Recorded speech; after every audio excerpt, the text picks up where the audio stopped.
உங்கள் தந்திவன் தொலைக்காட்சியில் சின்ன திரையின் சிங்க பெண்கள் மாலை 7 முதல் 8 மணி வரை காணத் தவறாதீர்கள். கேரள மாநிலம் மலப்புரம் மாவட்டத்தில் உள்ள திருவூர் அரசு பள்ளியில் உண்ணும் உணவில் புழுக்கள் விழுவதாக கூறி மாணவிகள் உள்ளிருப்பு போராட்டத்தில் ஈடுபட்டதால் பரபரப்பு ஏற்பட்டது.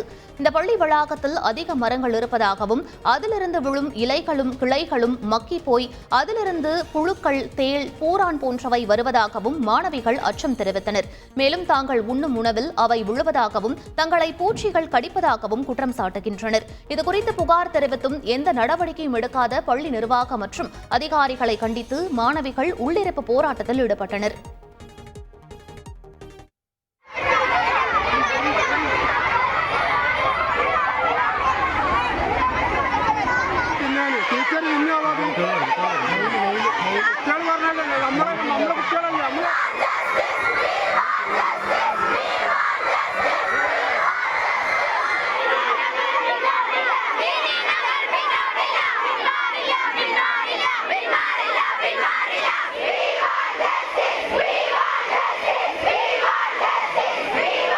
உங்கள் தந்திவன் தொலைக்காட்சியில் சின்ன திரையின் சிங்க பெண்கள் மாலை 7 முதல் 8 மணி வரை காணத் தவறாதீர்கள்.